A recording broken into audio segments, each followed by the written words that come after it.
While I love sadza, it does take a bit of time to cook, and sometimes you just want to be in and out of the kitchen with your quick fix. This maize-based pasta is a close enough analog for sadza that you can prep ahead of time and store dry or in the freezer until you need it. Once that sadza craving kicks in, you can just boil it straight from the freezer and be ready to eat it in as much time as it takes you to make a sauce or relish. So let's get right into it.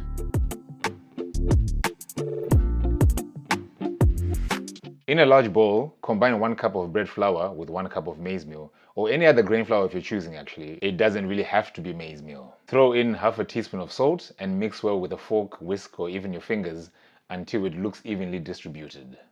Crack in 3 large eggs, fresh eggs, and combine with the fork. Start by whisking the eggs in the middle and slowly incorporate the flour mix around the eggs. Once the eggs and flour are mostly combined, finally chop some leafy greens of your choice. This can be kale, spinach, blackjacks, chives, cassava leaves, whatever you really like, and throw in about 2 tablespoons worth into your dough.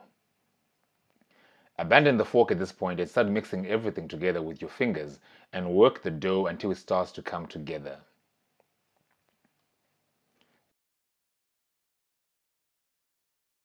Dump everything onto the kitchen countertop. Dust in the counter with additional flour if your countertops aren't smooth and non-sticky like mine.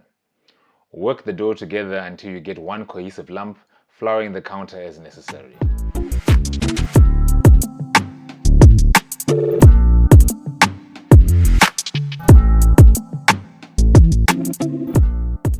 Be careful not to overdo the flour dusting, as this can affect the moisture levels in the dough and make it tough to work with. I like to knead the dough by folding it in half once and then smooshing the top half into the bottom one while also pushing the dough away from me. Rotate by 90 degrees and repeat this motion again. Over and over and over and over and over and over until the dough feels like one single cohesive unit and not just the sum of its individual parts.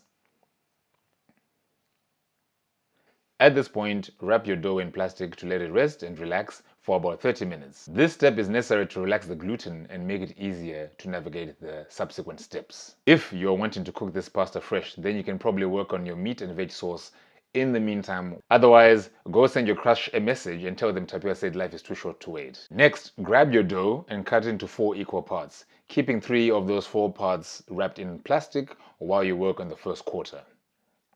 Each quarter is enough dough for about 1 to 2 people, depending on whether this will be a starter or a mains kind of portion. Making noodles is pretty straightforward, so let's start with that. Lightly dust your counter again if necessary. Roll your dough quarter into a little bowl and smush it. Smush it real good. Smush it all the way down with the palm of your hand. Roll it out with a floured rolling pin in one direction and rotate 90 degrees and roll it again to form a rectangle. Commit to one orientation for the rest of the rolling out, flipping it over every so often to extend the dough into a long, thin sheet.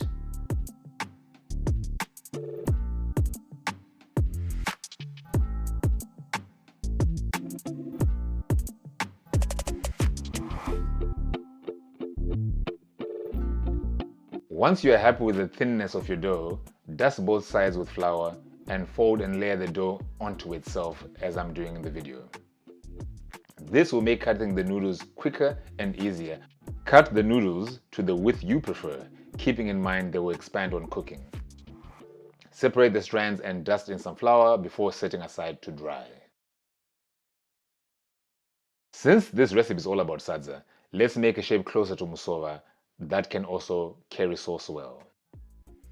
Grab another quarter of your dough and roll into a bowl, which you will then cut into 1 centimeter wide slices.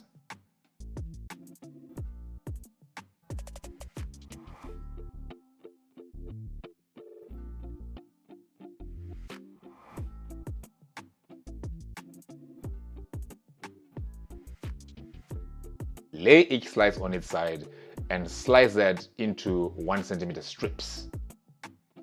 Finally, we're going to cut each individual strip into 1 by 1 by 1 centimeter cube-like shapes. Repeat this with all your dough.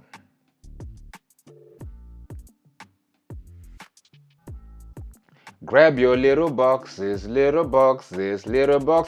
of wheat and maize, and start rolling each one into approximately spherical shapes, or like a rugby ball kind of vibe. Grab a bowl, Place it in the middle of your palm, squish down on it with your thumb while running your thumb down your hand toward your wrist.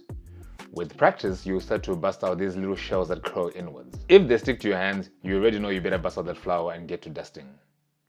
Repeat until you're finished, bored, tired, or remember that you already have store-bought pasta somewhere in the cupboard.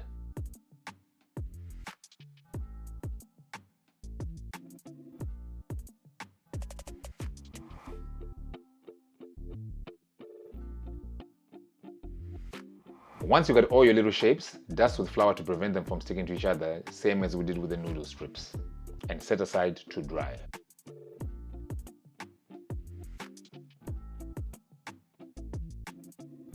Since pasta shapes are often inspired by nature, I decided to come up with a shape inspired by Mopane caterpillars. I found this little wooden plank in my landlord's garage and it's perfect for the job. So we're going to repeat the squish and roll technique, except now we're going down the dusted plank and not the palm of your hand.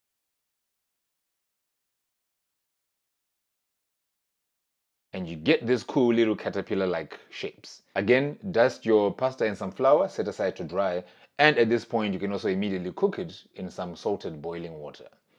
Take note, whether fresh or dry, this particular pasta recipe will need a little bit more time to cook than you would expect, because maize takes a much longer time than wheat to hydrate and cook through. Once your pasta is cooked, drain it and finish it off in a sauce of your liking. Remember, recipes are suggestions, guides, and inspiration points. Cook the food you like that you know you will enjoy. If you like your pasta al dente, so be it. If you prefer it softer, it shouldn't be anyone's concern but your own. Here I'm using matemba and mfushwa sauce from the last two videos again. It's a banger and it makes for ease, comfort, and familiar flavors.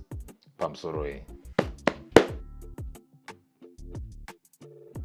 If you're enjoying these recipes, please let me know in the comments and consider giving us a subscribe. If there's an ingredient you'd like to see me tackle or a dish that you'd like me to create, please leave that in the comments as well.